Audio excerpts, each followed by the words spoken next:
기독교 강요 4권 제12장 17번째 죄로 인한 임박한 심판을 앞두고 하나님의 말씀에 따른 회개를 함에 있어서 금식이 그 진정성을 드러내는 외적 증언이 됨. 또한 만약 전염병이나 기근이나 전쟁의 광풍이 휘몰아치거나 어떤 재난이 어느 지역과 백성을 위협하는 것처럼 보일 때 목사들은 교회의 금식을 권고하여 주님의 진노를 돌이키도록 간절히 구하게 해야 한다. 이는 목사들의 직분이다. 주님이 위험이 드러나게 하시겠다는 것은 보복을 위한 준비가 다 되셨다는 것, 즉 일종의 군장을 다 꾸리고 계심을 지시한다. 그러므로 고대의 징계를 앞두고 있는 자들이 긴 수염과 헝클어진 머리를 하고 어두운 옷을 입은 채로 그들 자신을 겸비하게 해서 간절히 구함으로써 심판자의 자비를 호소하였듯이 우리도 하나님의 심판자 앞에 설 때에 선한 옷을 입고 그의 엄격함을 돌이키기 위하여 기도한다. 왜냐하면 이것이 그의 풍성한 영광과 공적인 건덕뿐만 아니라 우리 자신을 위하여 유용하고 유익하기 때문이다. 요엘이 전하는 말씀만 보더라도 이런 관습이 이스라엘 사람들 가운데 있었음을 쉽게 추론할 수 있다. 선지자는 자기 백성에게 나팔을 불어 성회를 모아서 금식을 하고 이어서 다른 것들도 행하라고 명령하는데 당시에 받아들여졌던 일반적 관습에 속하는 것들을 말하고 있는 것이다. 이렇게 말하기 얼마 전에 선지자는 백성의 부끄러운 악행들에 대한 신문이 확정되었고 그 심판의 날이 이미 임박했으니 죄인들을 소환해서 그들의 명분을 탄원하게 하라고 말했다. 그리고 그들에게 속히 굵은 배와 채를 쓰고 울며 금식하라고 외쳤다. 즉 여호와 앞에서 외적인 증언들을 드러내 보이는 가운데 무릎을 꿇고 기도하라는 것이었다.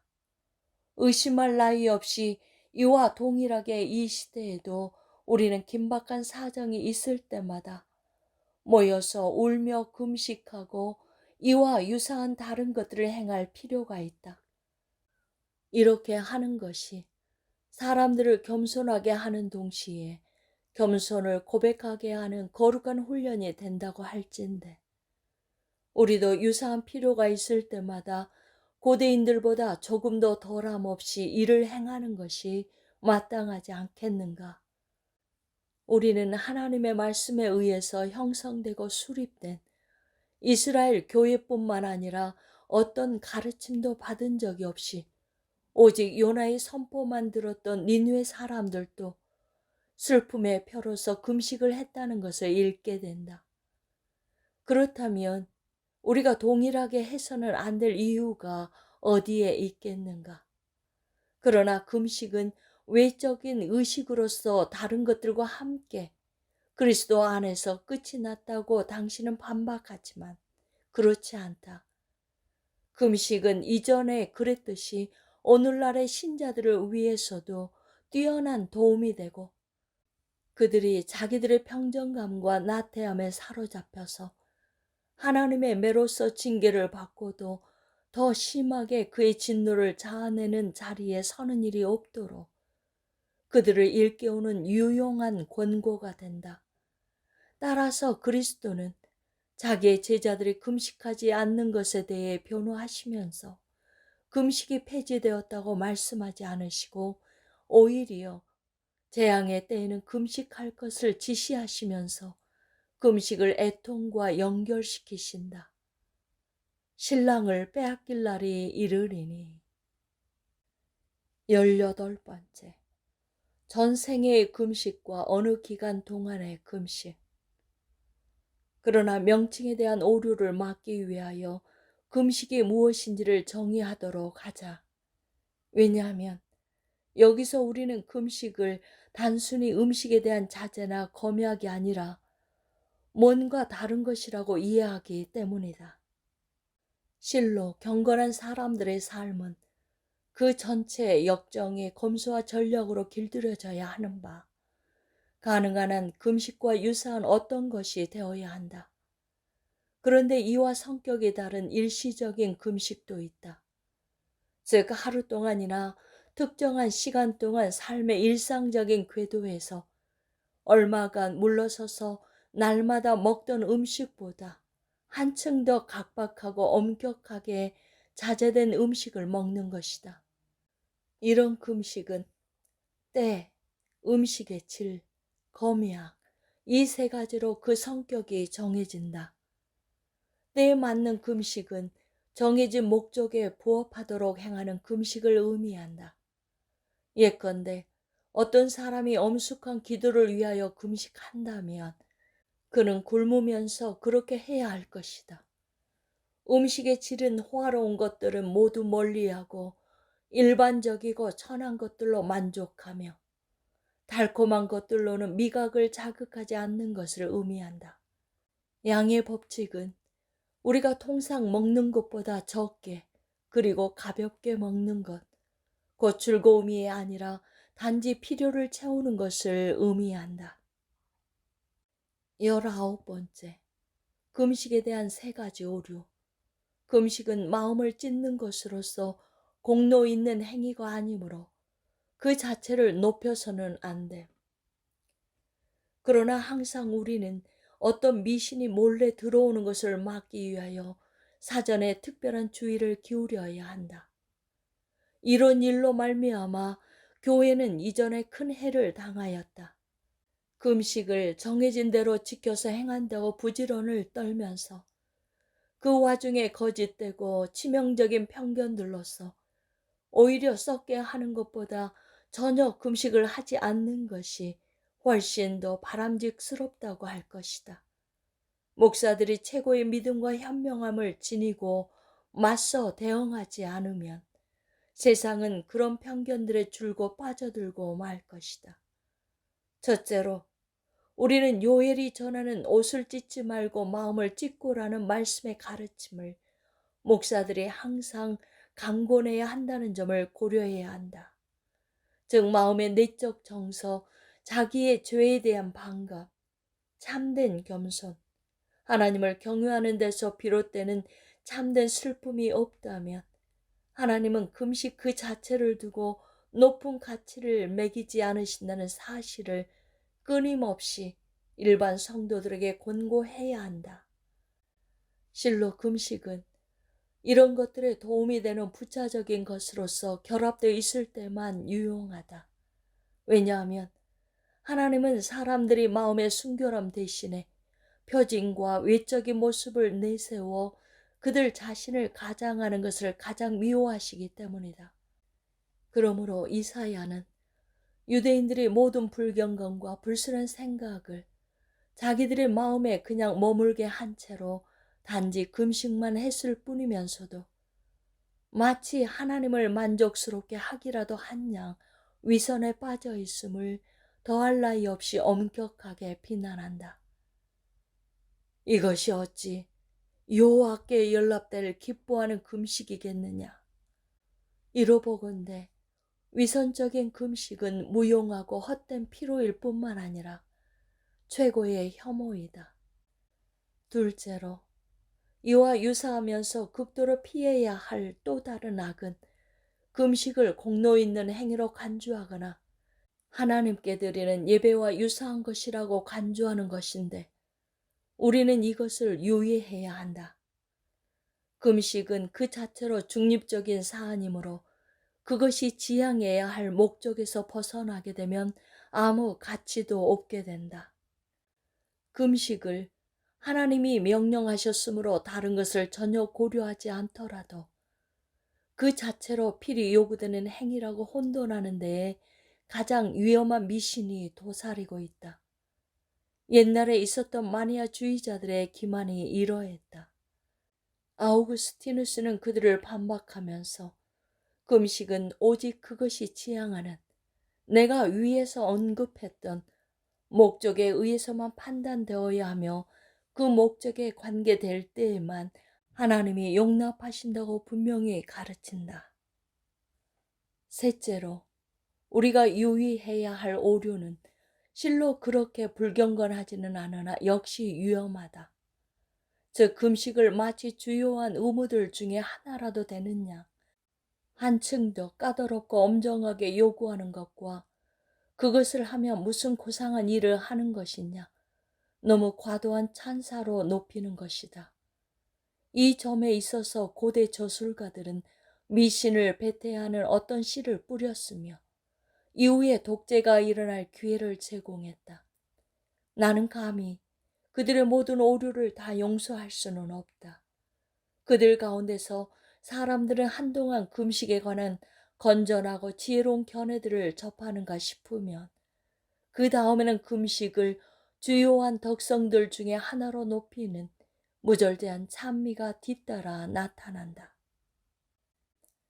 20번째, 그리스도의 금식을 본삼는다는 핑계로 사순절을 빙자하여 행해진 미신적인 금식.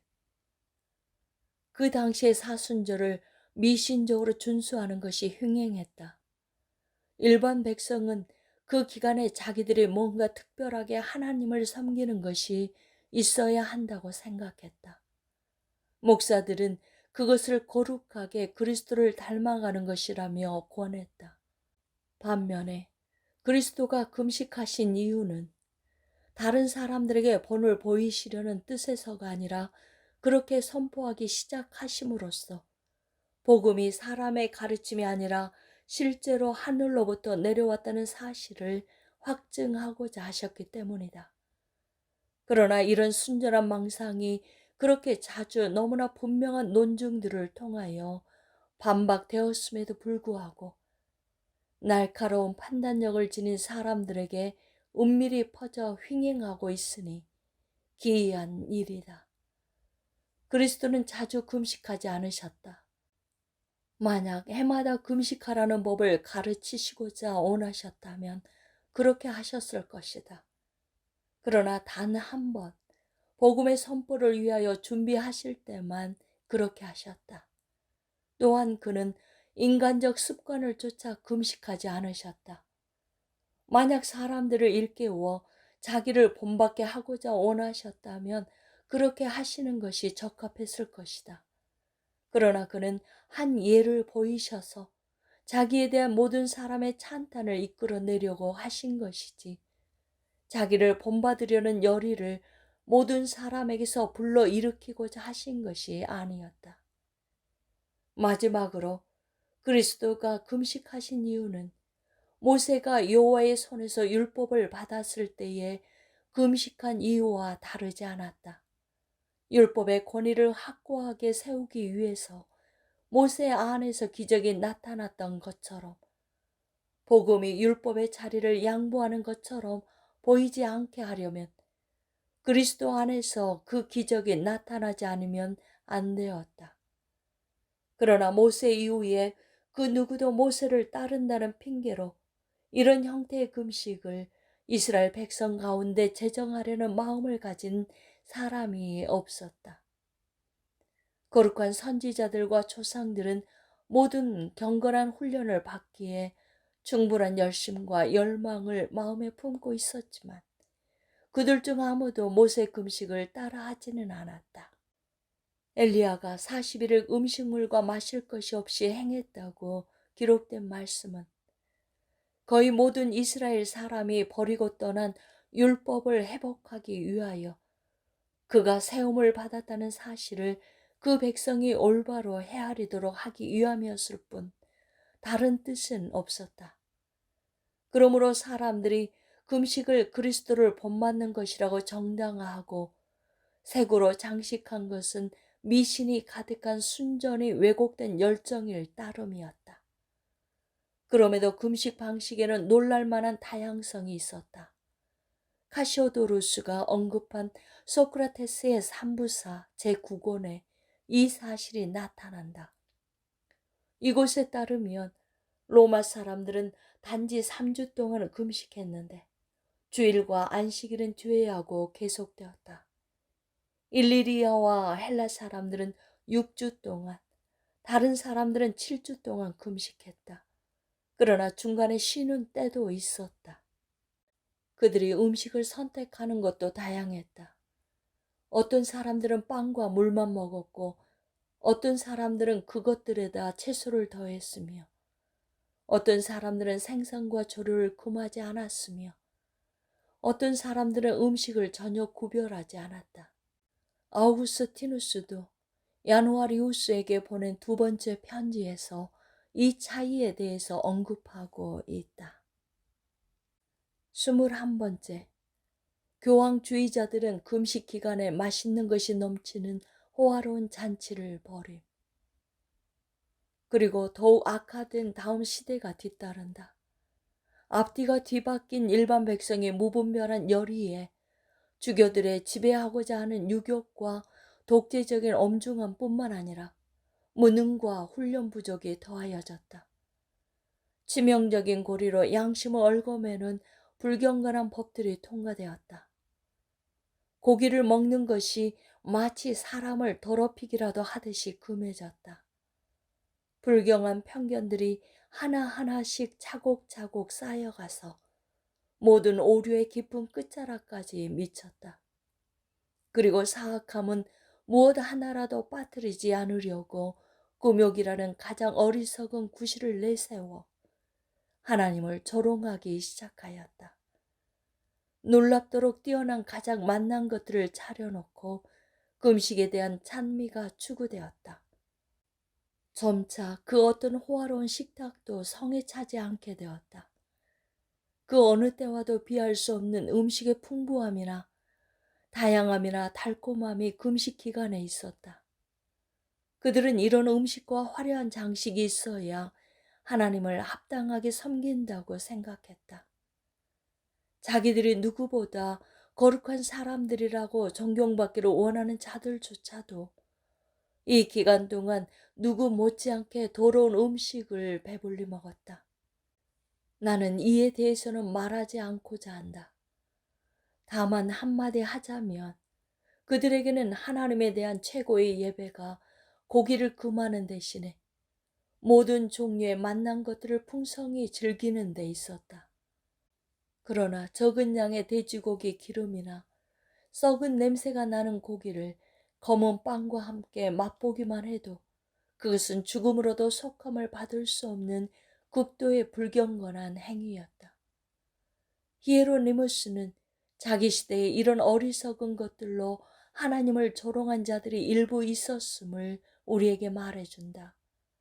그들은 기름을 먹는 것을 피하려고 모든 곳에서 가장 맛있는 음식들이 자기들에게 배달되어 차려지도록 했다.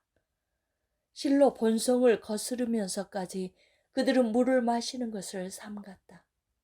그러나 달콤하고 값비싼 음료를 마련하게 해서 잔으로 마시지 않고 조개 껍질로 마셨다. 그 당시에 소수 사람들 가운데 있었던 악이 오늘날 모든 부자 가운데서 일반적인 것이 되었다. 그들이 금식하는 것은 더욱 호화롭고 풍성한 잔치를 즐기려는 목적 외에는 그 무엇도 없다. 이렇게 명백한 사실에 대해서 많은 말을 낭비하고픈 마음이 내게는 없다. 나는 단지 다음을 말하고자 한다. 금식과 다른 모든 부분의 권징에 있어서 교황주의자들은 자기들이 자랑할 구실이 되는 그 어떤 올바른 것도, 그 어떤 진지한 것도, 그 어떤 조화롭고 질서정연한 것도 가지고 있지 않다. 그들에게는 칭찬받을 가치가 있는 것이 아무것도 남아있지 않다.